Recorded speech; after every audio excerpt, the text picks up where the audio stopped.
one basic introduction that bring you and me together is that we are all students of Swami Vivekananda. I think that's the basic introduction. Friends, some of you at the beginning when we came here were a little discouraged because there were not much people. I could see that on your faces. Please, I was not discouraged. I was really happy to see. Swami has always emphasized on fewer but better. The emphasis should be not on the quantity, but on quality.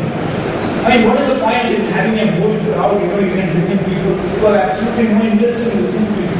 They just come because they have fear that the principal will take action against them. There could be attendance issues.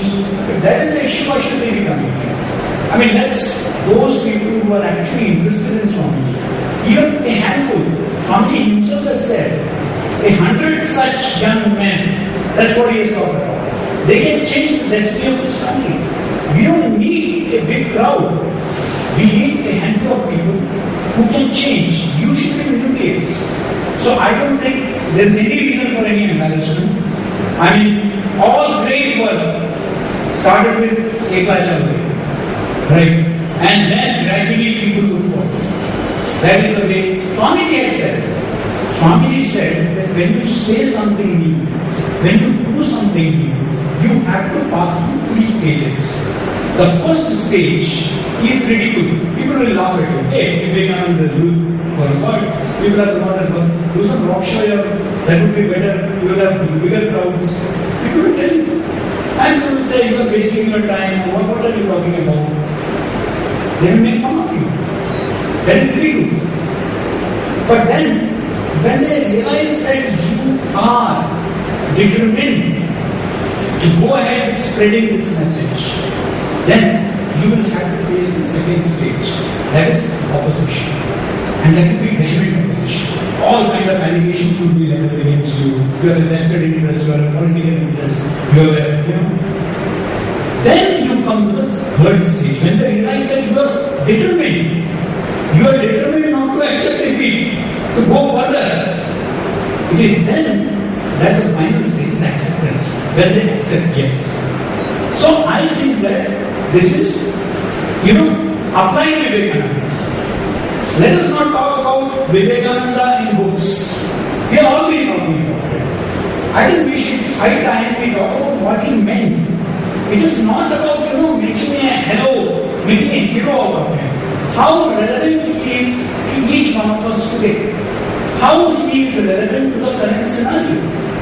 It's really, I was interacting with students of another college just some time back, before I came to this college. I was telling them that, today we are talking about globalization. 1991 we had globalization and liberalization. But globalization came to this country when our ancestors spoke about Vasudhaiva Kutumbakam. That was the time when actual globalization came to us. We are talking about market economics, not globalization. This was when Solomon's temple was set afire. At that time, the Jewish immigrants were given refuge in no other part of the world, except India. The Zoroastrians got refuge in this part of the world.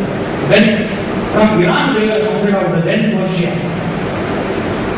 The first Christians were not converted by Portuguese or British.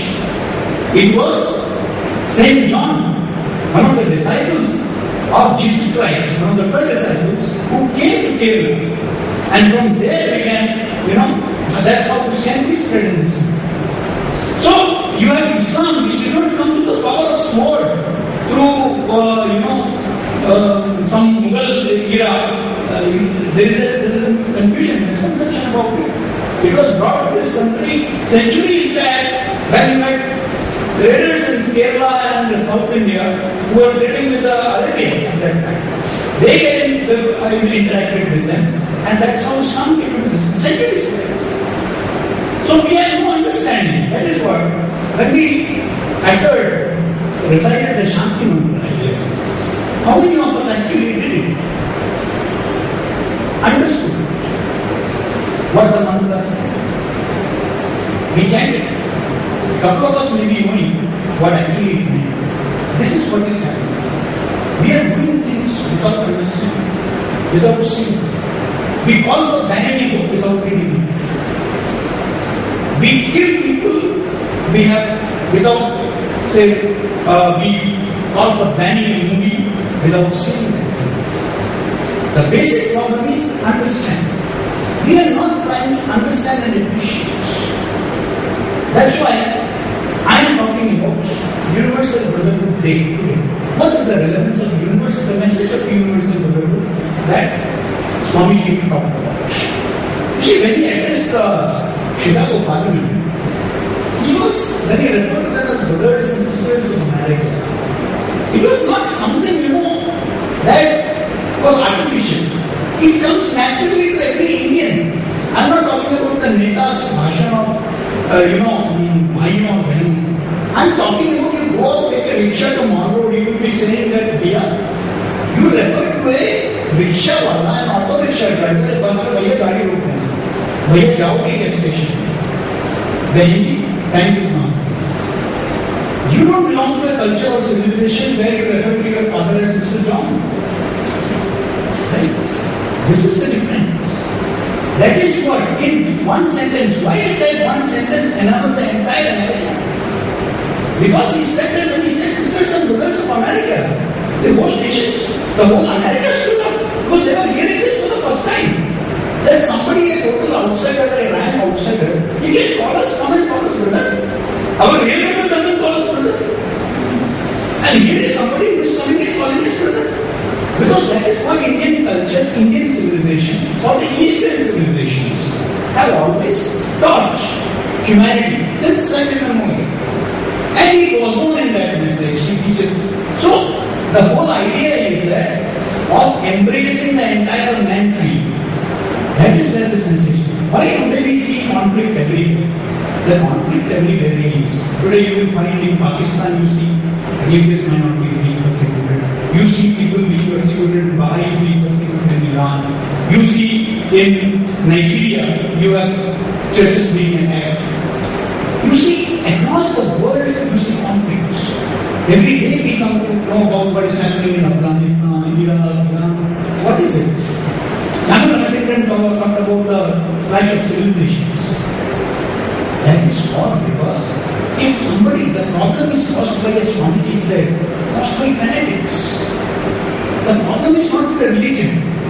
Few months back I was in the MIT University for a debate on religion versus science. So they said that some very well-known atheists were there. They were pitted against me. They were 3 and I was 1. And they gave all kinds of religion and skewed religions, pseudo-religion people. I said, going by your measurement and your yardstick, you are all supporters of science. I said that was the science that caused the great havoc in Hiroshima and Nagasaki? No, it wasn't science. Was it? Well, it was. But if you interpret it as science, it is the interpretation of religion, misinterpretation of religion that is causing havoc. No religion teaches hatred. Religion talks only about love. Religion talks only about brotherhood. Religion does not teach you about hatred, to kill people, violence. It is the interpretation of the religion by vested interests who want to establish supremacy in the world who are doing this. Do you know that the basic, essential Islam in this part of the world is Sufi Islam? A lot of us go to the Ghats. It is Sufi Islam where they talk about they say that all our prophets who came, of course, they believe, a section of the Muslims believe that, the final prophet was Muhammad. But all our prophets, they say Isa is also prophet, Krishna is also prophet. That was the Sufi religion. You had people in this country,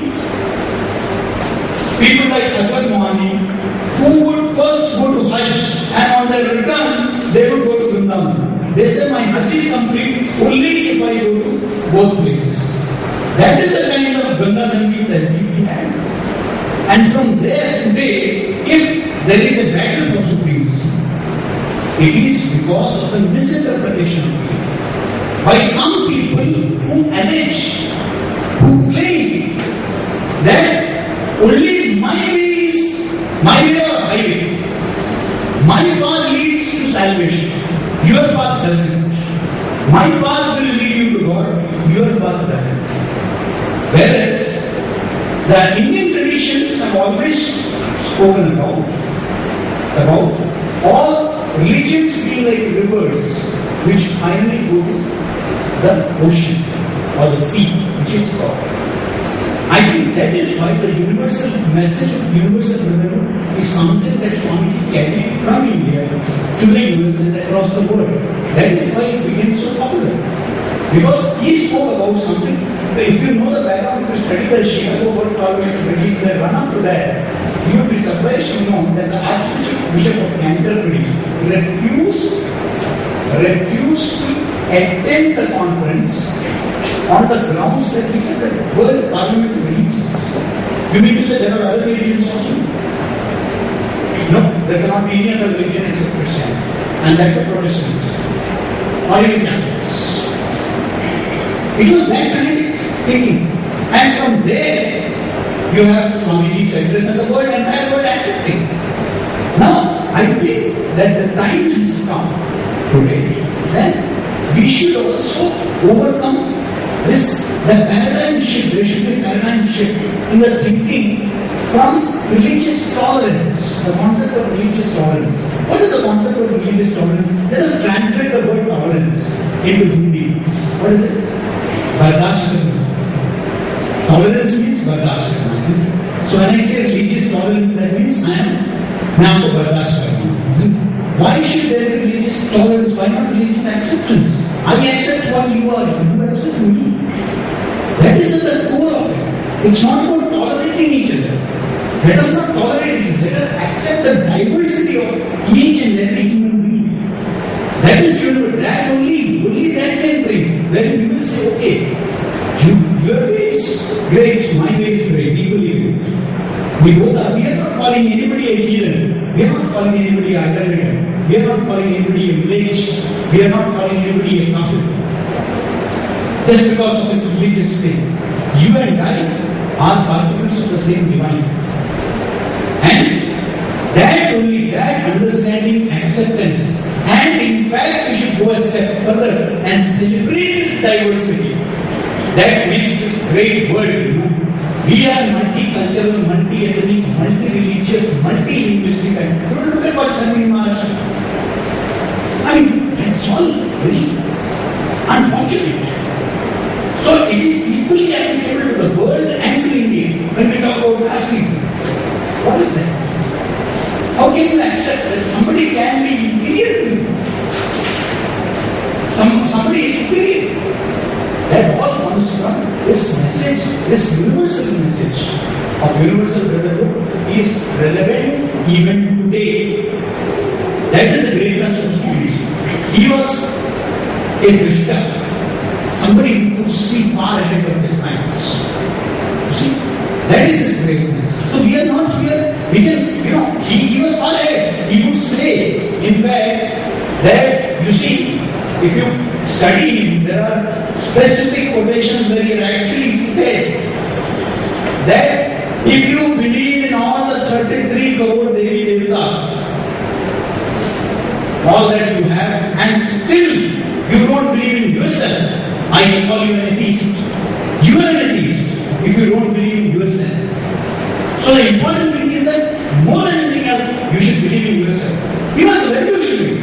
He said, he exhorted in his call to the youth, he said that you will reach nearer to God by playing football rather than reading the Gita. That's what Swamiji had said. Such bold words in those times. And what did he say? He said that I hold each one of you a traitor who, having been educated at the expense of the millions of poor people of this country, don't pay any heed to their plight. That is what is the need of the hour. Today when we say doctors who have completed their course should go to an internship back in the villages, what is it? This is what Swamiji said, don't think that. You are a trainer if you don't think about God, bother about your people. So he has redefined patriotism. Patriotism and nationalism is not just carrying the Tiranga and going to Ramlila and Jantar Mantar, or bursting crackers when Indian team wins. That is not patriotism.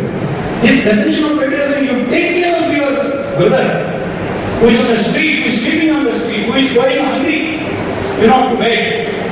Take care of him. If you are not bothered about him, how patriotic are you? He is my fellow Indian. I should have paid for him in my heart. I think these are the values of, universal brotherhood, where you feel at one with, the fellow who is sleeping on the street, you feel that yes, he is my countryman. He is my brother. How can I sleep in those Malaysian houses when I have juggy-jogis outside? How can I? That insensitivity has to be removed. We are increasingly becoming insensitive society. And I am finding it. I have been in media for 25 years now. This is my 25th year in media. And in these 25 years I have seen, and I am teaching media at Ford University. I am finding it totally, they have become so insensitive. How can you, in a developing country like India, where so much of work remains to be done, you just cannot be insensitive. I think that this message has to be really go to each and every person. And I congratulate this younger generation that today you have the time. I think that this is the real picture of India. That you have the time, you have spare time to come together, to celebrate, to think over. And as ma'am rightly said, please, it's not just about studying, it's about applying. Right? I said apply it to Vivekananda. That is what is the need of the hour. How to help out your brother in need. How to adopt a child, adopt a village, adopt a locality. How to make my fellow human beings stronger. That should be how to educate him.